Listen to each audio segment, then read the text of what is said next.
You've tuned in to the Heart to Heart. You're now tuned in. What are you tuned into? Right, I've got it. You've tuned in to the Heart to Heart podcast with myself, Andy, and Mouse, diving into behind the scenes of a creative mind, from the highs to the lows and the trials and tribulations that they face on a day-to-day basis. So sit back, enjoy, as the episode's about to begin. But please note, there is explicit content within.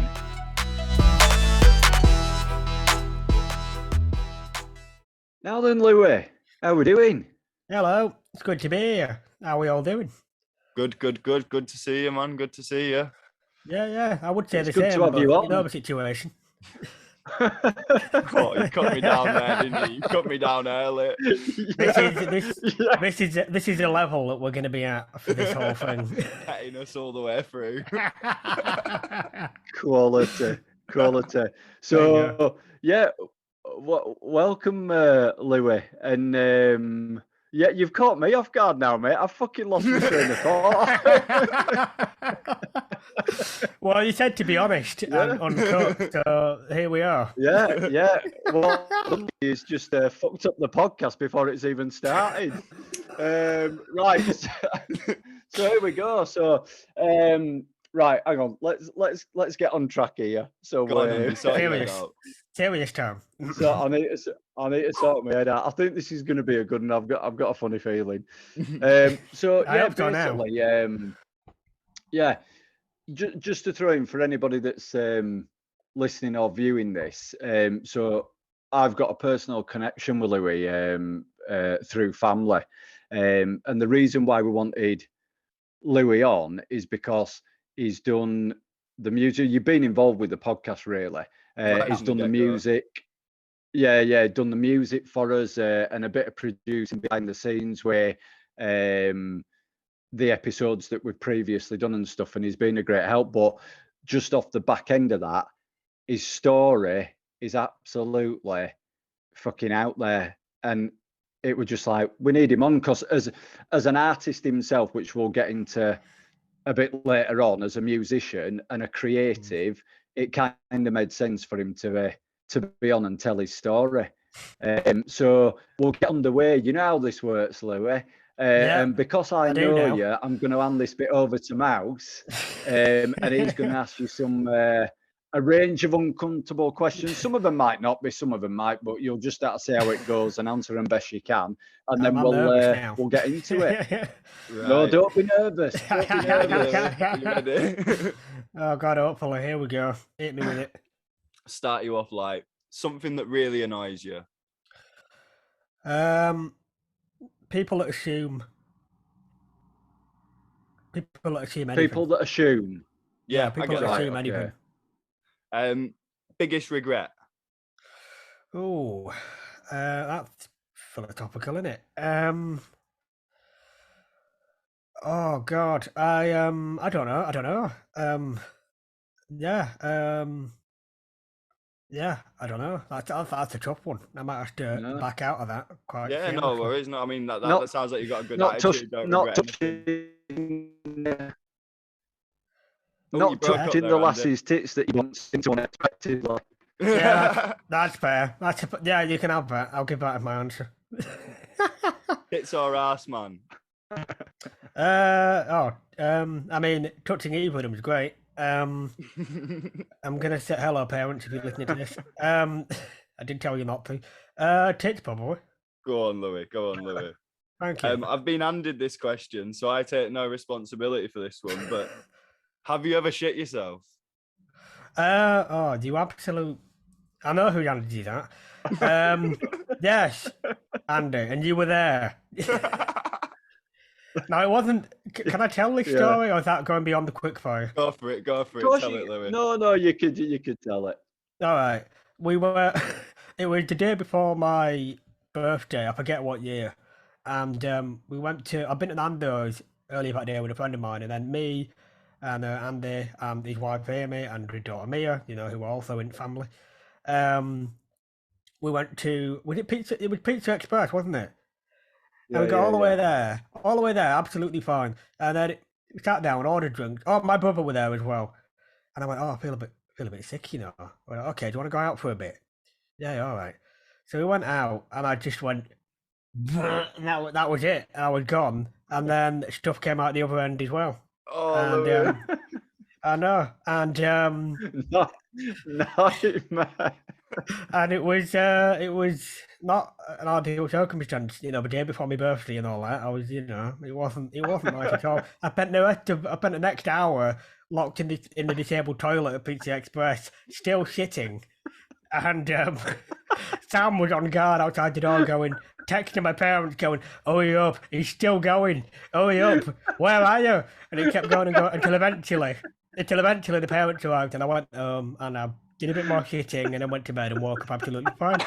So yeah, that's the story. I hope you enjoyed it. And there'll be more stories, like that coming up later on.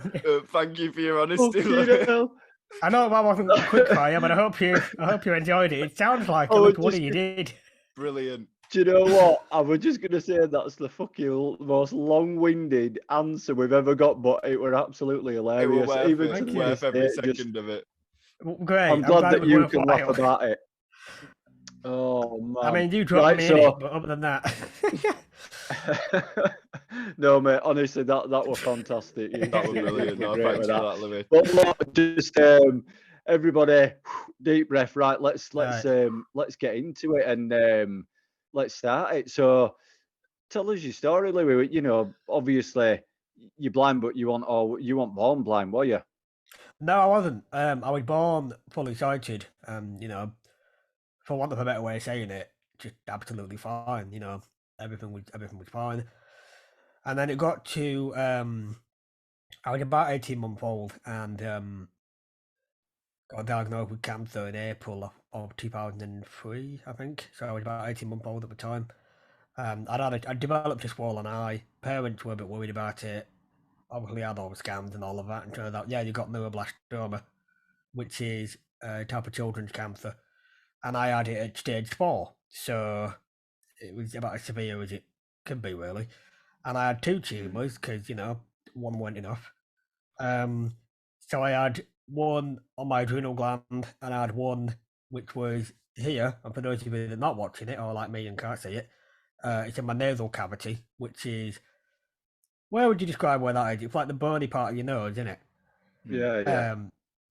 And one of them was in there, and that's how I became blind, because that tumour crushed my optic nerve, and that's how I became blind. But because of where that is as well, because of the placement, all the treatment I had in that kind of area meant that I then lost a bit of my hearing as well. So I'm actually partly deaf, in that I've got a bit of a high frequency hearing loss. So, you know, really high pitched stuff I can't hear. Birds tweeting, smoke alarms, that kind of thing, which aren't, you know, smoke alarms I could do with hearing, to be honest, but that's scary. Is what it is. It's what it is. But yeah, so that's how I became blind, and you know, within treatment for a good year and a half. You know, I had been having tests and scans and stuff over the year, which have been slowly phased out, which is great.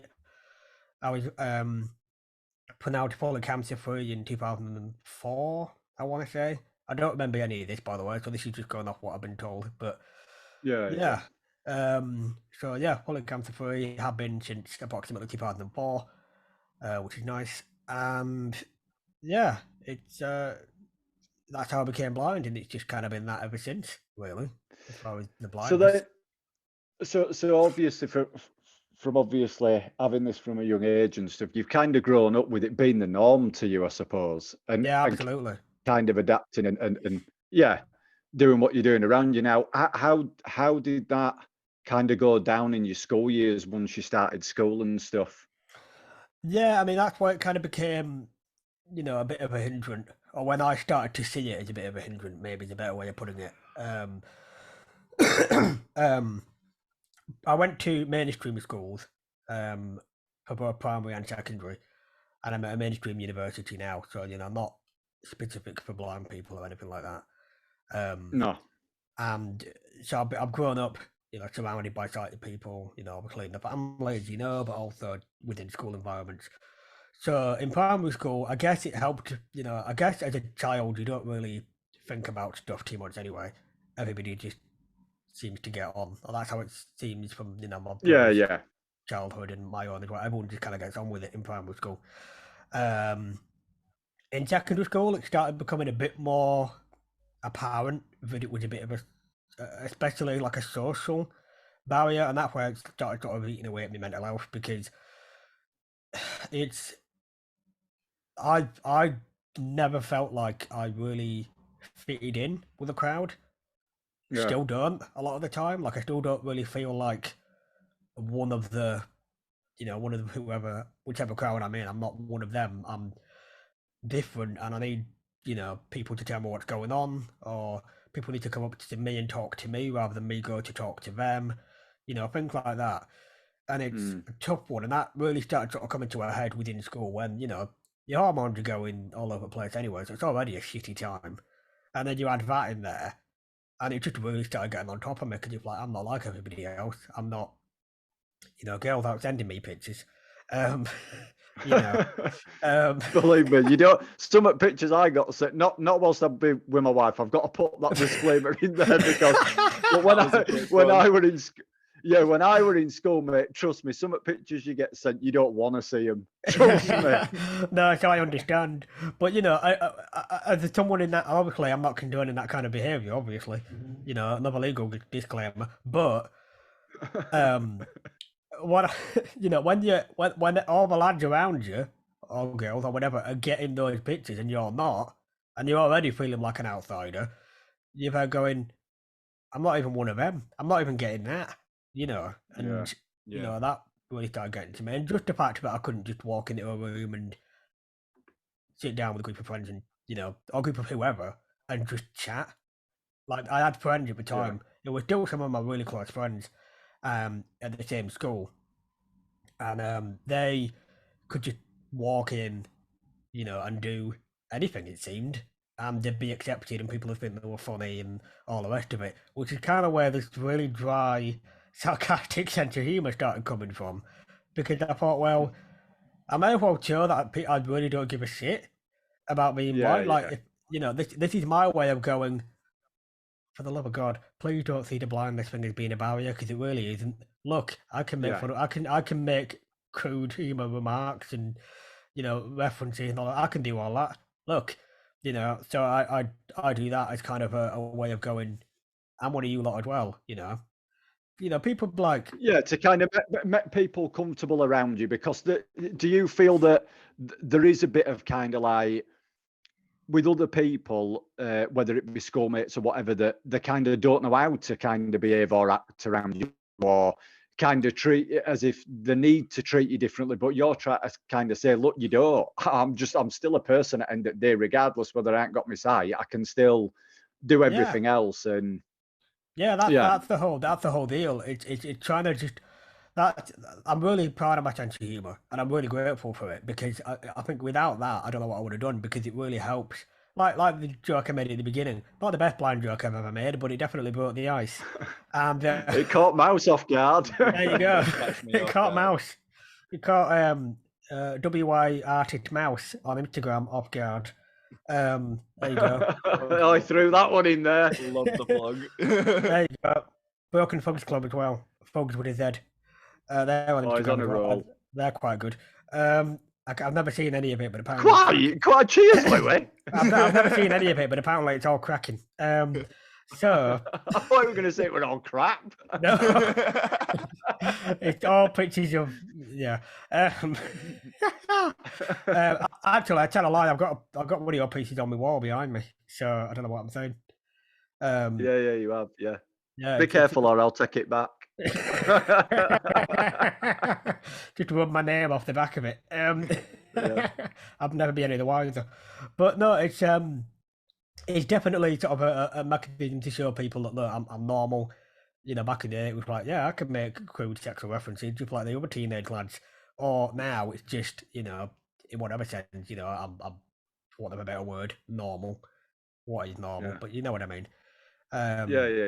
It's kind of an equalizer, to show that I'm no different. My eyes don't work. My ears aren't the best either.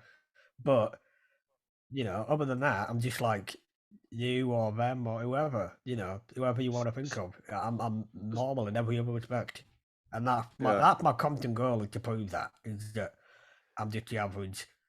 Well, at the moment, average 20, 21-year-old. Whatever year you're listening to this, I'm trying to be the average, whatever, then as well.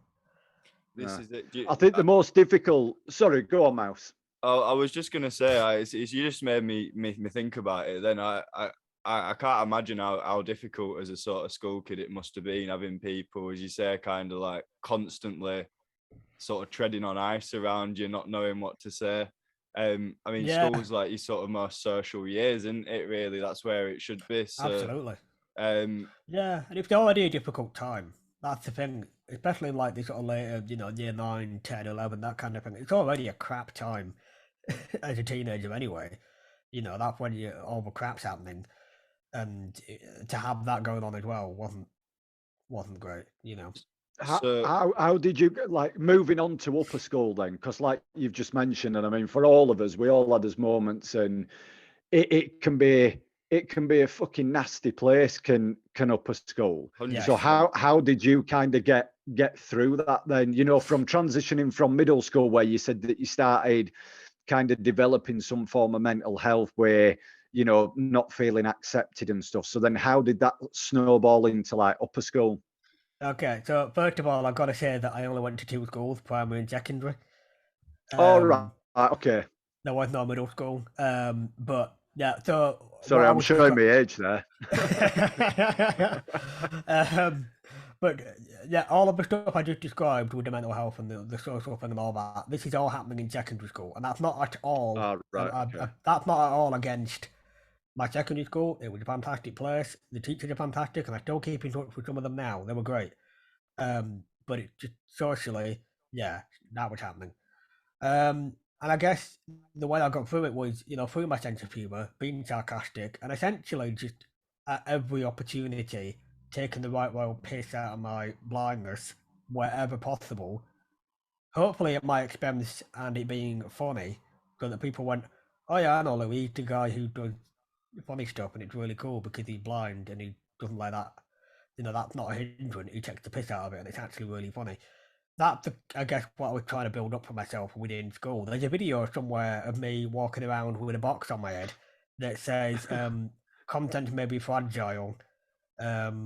Please handle with care." And I'm walking around, and all you can see is me from like the shoulders down, and my cane, walking around with this box on my head. So that was one example of one stupid thing that I would do just to go, "See, I'm not fazed by it, and you shouldn't be either. Just laugh because it's funny." Yeah.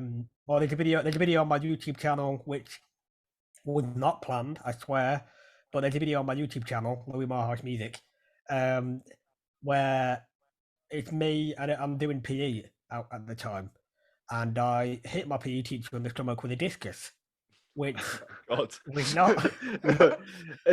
Honestly, anybody needs to go to Louis' YouTube and definitely see that, because the video is really, really funny. It is, and I cannot stress it enough. We didn't plan it. I was just going through a page of, "Can you film my PE lessons?" Because I wanted to put something together to show blind people can still do PE. I don't know why that was a thing in my head at the time, but we'll roll with it.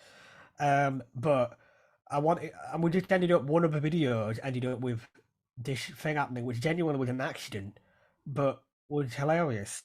And that was in 2015. If I uploaded that on TikTok now, I don't know how it'd do. Oh, you'd be super. I think. Do you know what? I think you should. I might do. Just create a TikTok account. Just put that video on it and just. Yeah, you should do. Send it to me. I'll put it on my TikTok. Okay, great. I'll do that. The money. Well, it's my cousin. I trust him to be the better person and give me the money. There you go. Yeah. Well, you'll have to be nice. There we go. I'll take you to Pizza Express. How about that?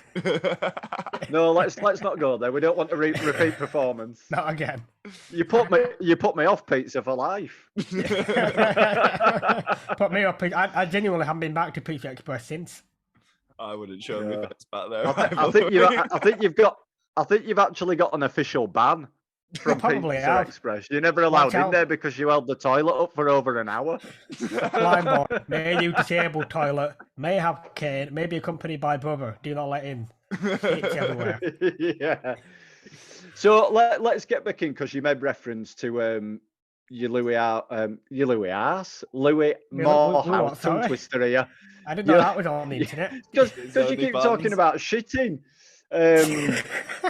Your Louis Moorhouse music. So Yes, like obviously you're a musician. yes. You can play several instruments. Where did that come about? When did you kind of first get the love of like I want to do this. I want to progress. I want to. When did all that start? So I discovered music, as it were, because obviously it's always kind of a thing you grow up with. It's always kind of around and about the place. But I first sort of started taking notice of it when I must have been about 4 years old, and we were watching the Bob the Builder Christmas special. You know, cool stuff. And one of the characters in that was Elton John, who some of you might be aware of. I like him. I think he's good. And he's in that special, and at the end, they all sing "Crocodile Rock," which is one of his songs. Actually, is a real Elton John song. And for some reason, just hearing that song hooked me, and that was it. I was in. You know, I was in from then on, and people were bringing me around their old Elton John CDs. You know, I think even Pam, Andy. I think even Pam gave me one. Yeah. And I just listened to it again and again and again. Started discovering these other stuff, and it kind of just snowballed from there. Because my parents, grew up in the 70s and 80s, so I was exposed to a lot of that kind of stuff as well, and just kept soaking it up and going, "This is amazing! How do you do that?"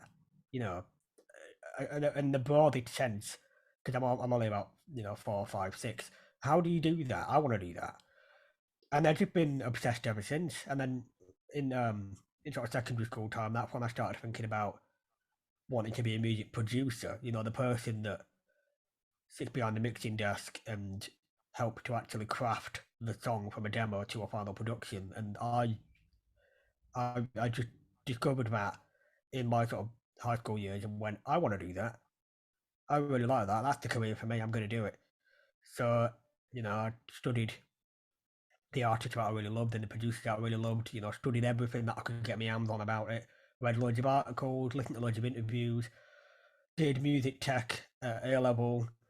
Um, from my first kind of studio experience, and I just kept doing it from then on. Building my own setup at home, and just kept building and building and building, and now it's starting to really go in the right direction, and it's really exciting for me. I'm super Take hyped off. about it. Yeah, Nice. really hyped about it. It's really good. So what? The little bits you've made for the channel and stuff, they're just incredible. And I mean, I think we need to put it out there that me and Andy had the idea of asking you that day, and I think within the day the music was back with us. Like the work rate is incredible. Well, I just had the idea. You sent me it, and you told me what it was about, and I just had that, the melody thing. I thought I'll just do it now. I meant to just put it down so so I wouldn't forget it, but then I just ended up my way now. We may as well make the whole thing. So that's where it came from. No, I'm gonna say, took Cool. me off guard. I looked at my WhatsApp and I thought, no way, is that back already? No chance. No, I'm glad you like it, man. It's brilliant. It's brilliant. So just one thing that you missed out. So just reel off the instruments that you do play as a musician, and what you've learned over the years. Oh yeah, okay. So I started on drums. So when I was about 5 or 6 for my birthday, I got my first drum kit because my mum introduced me to the Police, the band, and their drummer Stuart Copeland is sort of renowned among drummers for being fantastic. Obviously, I didn't know that at the time, but I kept asking my mum, "How do you do that? What sound is that?" Especially with drums. And apparently, I always used to tap on stuff anyway. So eventually, they got me a drum kit, and I just never looked back. Really, it's kind of been that since for about 15 years.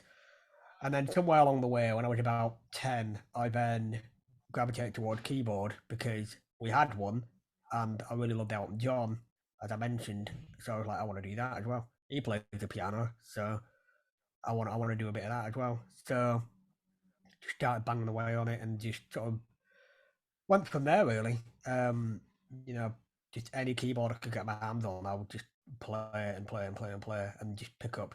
I'm largely self-taught, I should say. I've had drum lessons and I've had a few keyboard lessons, but not much. And I'm kind of largely self-taught. Yeah. You know, So, if you don't mind me asking, Louis, how have you found learning like the piano, which is a really complex instrument? How have you found that being blind's like sort of changed how you learn it? Because I've tried to learn the piano and I've had no luck whatsoever, and I can see the keys. It is hard. It is a tough one. So I'm blessed that I have something called perfect pitch, which for the musicians amongst you, they're getting very excited now. I can tell. But the basically what it means is that I can hear a note and identify which note it is on the keyboard, if that makes sense. Oh wow! So and I didn't realize I had it. But when I first started learning, I was just a bit like, okay, I want to learn whatever I wanted to learn at the time. You know, I started off by learning like TV theme tunes because I was watching a lot of TV. So I'd start off. The first piece I ever learned was the Doctor Who theme, and I thought, okay, where's the first note of that? And then you feel around and you go, oh, there it is. Right, what's next? Where does it go after that? And then you kind of go from there. And I was able to just find them. I found, and I was like, okay, this is odd. And then it turned out, as I found out later on, that's a skill only a few musicians have, and you've got to have it. You can't learn it. You either have it or you don't. That's amazing. And, Yeah. And it just, that's been I cannot stress enough how much of a massive help that's been, and I probably relied on it too much, but it's been such a massive help because if I hear the sound of something or like a certain chord, I go, oh, what's in that? And I can pretty easily pick it apart and figure out what the notes are and go That's from amazing. there, you know. So that's been a massive help. So in a way, it was quite straightforward for me, I guess. But I suppose you must have like a much deeper understanding of music than most of us, because like a lot of new music, especially that's put out there, I find that like the music videos, it's always blaring sort of distracting visuals at you, and that I think is what sells a lot of music these days. So I kind of think that to just appreciate the music for just the music, you must have a real passion for it. I do. Yeah, I love it. You know, there's not a lot else that I do. I just love music. I'm, you know, making it or studying it or just listening to it. As Andy knows, I'm a big vinyl fan. And you know, I love to just put an album on the record player and just listen to it all the way through, which I've only recently started doing, and I'm absolutely in love with it. I love doing that. But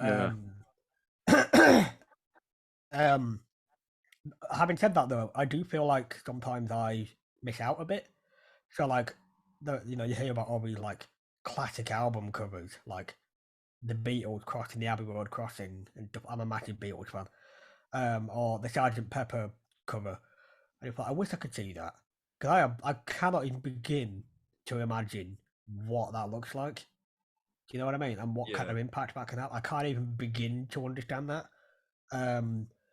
Or you know, and music videos as well. You know, it's like I don't get music videos at all. I just it's some images that are kind of related to the song. What do you know what I mean? It just doesn't make sense to me, and I kind of wish I could see that world and know how that side of things works as well. Because I've had people describe music videos to me before, and I just go, "Yeah, but what's that got to do with the song? I don't get it. Yeah. I don't see the connection." Yeah. I think you hit the nail on the head there. A lot of the time, there probably isn't a lot of connection. There's, I think a lot of it is, kind of a distracting. Let's do a really flashy dance to try and sell the music a bit more. Yeah, I'm not on TikTok, by the way. Go on, you need to do some flashy dancing at some point, Louis. I really should. Well, just have someone take a camera up and just move my arms around, and it'll probably go viral. That's what it takes nowadays, isn't it? Damn thing. I'll just do a bit of this. Hey. Yeah. Oh, calm yourself, Louis. Calm yourself, lad. So, just give us an idea of like where you are now in regards to kind of what you're doing music wise and production and stuff, and what does the future hold for you? Where do Um, you see yourself going with the whole production thing? well, I know what I'd love to do. I'd love to, because I'm at university at the moment, studying music production in the third and final year, which is mildly terrifying, but hopefully it's going to go all right. Um, Yeah, and that's been great because you've actually got to go into really fancy studios because they've got these amazing studios at uni and just get to play around in there essentially and get to know that kind of environment. But that just kind of solidified the fact, and hearing guest lectures and all of that, it just solidified the fact that yeah, I want to do this. Like, I want to yeah, do this as a job. Um, and I started to get paid mixing clients last year, or maybe the year before, I forget. But in the last couple of years, and I've got a few, steady clients that keep coming back now, which is great. And that's been a joy because to touch on the mental health theme a little bit, that was one because of my deafness. This is the thing. The biggest barrier for me is my deafness. That's the one I yeah, really don't get on with. I really don't like the fact that I'm also partly deaf. Like I find that to be the bigger hindrance because even now I find it to be a barrier because I can't hear like the clarity of words a lot of the time. I wear hearing aids, which does help a bit, but in loud situations, um, there's a certain pub there in mine and Andy's got a local area, which is the worst possible place you can go to because the acoustics are horrible in there and you can't hear a thing. And so for me, and that's for someone with full hearing. So for me, it's hopeless. Um, so I get proper like insecure about that. And if I could have any of them back, it'd have my hearing back. But um, I thought that was going to be the end of it because I thought, well, if I can't hear, how am I going to be able to mix?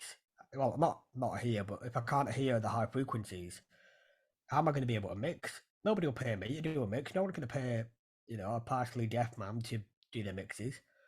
But people have, and that's been a real confidence booster for me. That oh shit, yeah, I can do this. I can do it, and I can do it well, and people are paying for it, so must be good. You should be And that really proud of yourself. As the work yeah. that you've produced for us, especially, it's fantastic. I think it's amazing what you're doing. Thank you, man. yeah. I think it just shows, like with it, with how you put in before with your passion, that you literally sleep, eat, and breathe music. You know what Yeah, I mean? That is your life, and yeah, a lot of your life revolves around that kind of industry and stuff. So you're going to be one of the best of the best. You've got years and years to kind of adapt and evolve, and I'm sure that we'll look back on this episode at some point and we'll know that you'll be somewhere bigger future to come because yeah. you have got a raw talent and you do it well. So yeah, like Thank Mouse you. said, you should be bloody proud of yourself. Thank you. I hope so because and I still worry about my hearing. I talk to my parents all the time. Oh shit, I think my hearing's going, and I stopped playing drums. I don't play drums anywhere near as often as I do now. I still play, but I don't play anywhere near as often because I'm terrified of losing my hearing. And drummers Yeah. obviously notorious for being loud. So I'm Mm. like, I'm like, I don't want to. And I know that I've got procedures in place. Like I've got custom molded in-ear monitors now, so I've got custom molded earplugs. I'm gonna be absolutely fine. But there's still a bit of me there that goes, don't push it. Don't push your luck. Don't. You only get it once, and if you lose it, I'm screwed. I don't know what Yeah. else I do. So that's the one I'm really insecure about, and I'm trying my damn hardest to hang on to. And I know it's gonna get worse over the years. I know that, but hopefully I can get as much use out of it as possible. This is it. Yeah. So, just a question I wanted to ask. It's a bit off topic, but so the first time I ever seen you, Louis, was on the local news. Before I knew Andy, Oh before God, any of what have I been this. doing? The first time I ever seen you was on the local news. So it were talking about your blindness and challenges and stuff. Do you see sort of activism ever as a role? When I say activism, I don't mean burning down buildings. I mean more like sort of or dirty protests. Yeah, I'm not, no I mean, I dirty did that. protests, I no, did be just one of those outside Pizza Express ones, but I talked about that. best Target Pizza Express. But no, would you ever see that as a sort of a sideline, a side hustle? I don't know if it'd be like a deliberate thing, but I'm always happy to, to get involved in that side of things, like not burning down buildings or dirty protests. Don't recommend them, but um, not recommended. But like stuff like that, I kind of. Would it have been one of the social distancing things that you would have seen? I think it was. Yeah, I think it was. All right, because like that was a serious thing that was affecting, was affecting me in my life, and I felt there's probably loads of blind people out there feeling this as well. So I, posted it in some local Facebook groups, and it kind of exploded and ended up getting like 3,000 shares or something ridiculous, and it got mad, and then the BBC got involved, and it all kind of went from there. So I didn't set out to necessarily do a sort of activist kind of thing. It just happened.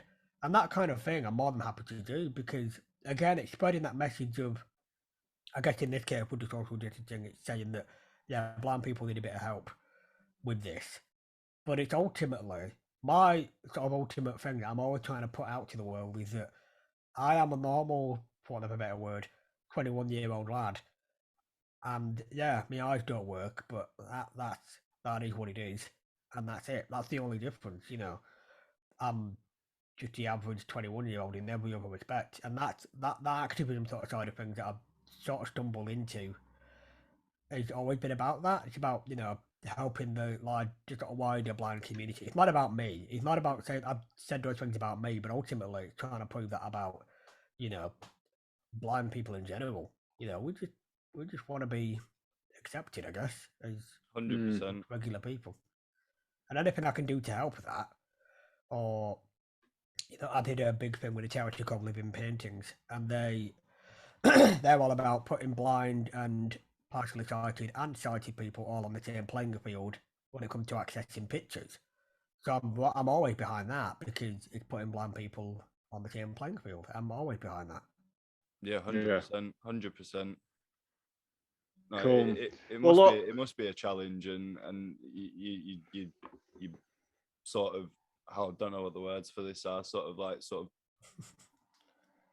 keep proving yourself that you are a normal person. You don't need any extra. I couldn't find the words for that, Andy. Don't laugh. I'm gonna say fucking spit it out, mouse. I'm gonna edit out the right three of them stutters so it doesn't sound so bad. Words, what are they? But look, let's just so future wise, where do you see yourself, Louis? What do you want to be doing in regards to the whole music producing area? Where do you want to be? I would like to be, I'd just love to be doing music production, being a producer, helping artists, who maybe have demos and they don't know what to do next. Like I've got this, I can play the song and I've written them and they're good, but I don't know what to do now. I want to be the person that can help them realize their vision and, make those songs come to life, and I hope I can do that as a career. And if I don't, then I'll definitely be doing it on the side because I do really believe that is my calling and it's really what I want to do, and I feel really passionate about it. And yeah, and the fact that I'm now, like I said, I've been getting paid mixing work for like the past couple of years. I've started getting paid production work this year as well, which has been amazing.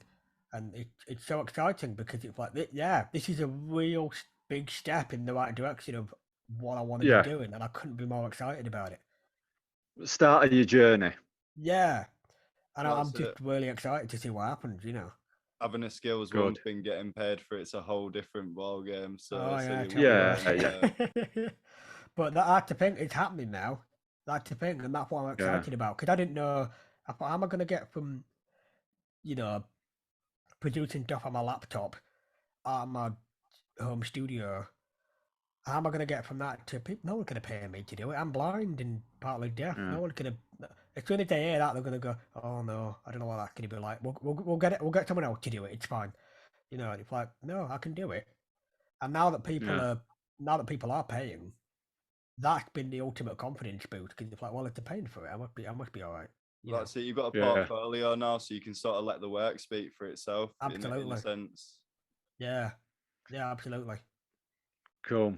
So if you taking it back, so if you could go back to your teenage years where all the kind of anxiety started and you know the doubt of kind of being fitted in, what advice would you give that person now? If you could go back and tell them, what advice would you give them? Ooh, now as you said, I've heard this question asked because I helped with the podcast. I still don't have a good answer. So I'm gonna say, I would say to him, keep doing what you're doing because it is funny. Some people aren't gonna like it. Screw them. Yeah. You know, keep 100%. doing what you're doing. Have a laugh. Life's too short. Have a laugh. And you know, if you're, as in me, I guess younger me, you know, if you're happy and you're having a laugh and other people are having a laugh because you're genuinely funny, it is because you're genuinely funny. It's not just because I feel a bit awkward around you and I feel like that has to laugh. Yeah. Your stuff genuinely is funny. Keep doing what you're doing. Music is what you want to be doing. Trust me, it is. Keep at it. And listen to a little bit more than just Bastille. Fucking hell, Louis, hang on a minute. Your younger self needs to go make himself a fucking brew because you're going on for ages. And everything will be all right. Trust me, it'll be fine. Yeah. There you go. Sweet. Right, Louis. Well, look. Oh, hang on a minute. I nearly fucking cut your full stop then. So for people wanting to see kind of all the stuff that you do, they can head on over to your socials, can't they? You ought to reel that out for us. Okay, yeah, there's quite a few. So they're all quite consistent. I'm either at Louis Moorhouse, so that's Twitter and Instagram.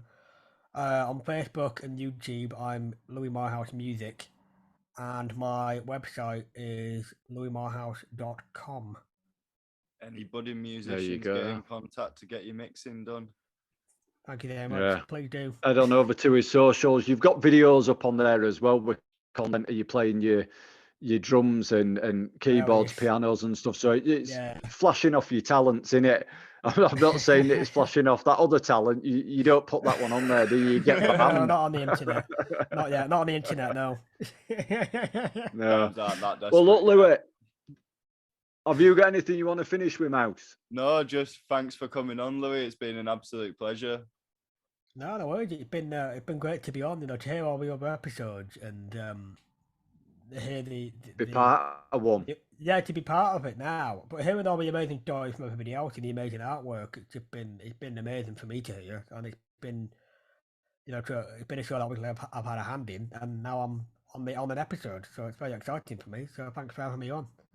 Oh, brilliant! It's been an absolutely great chat. Absolute pleasure. Thank you. Been good. Yeah, it has. So, yeah, right, Louis. That's it. We're signing out. Yeah. Take care. See you soon.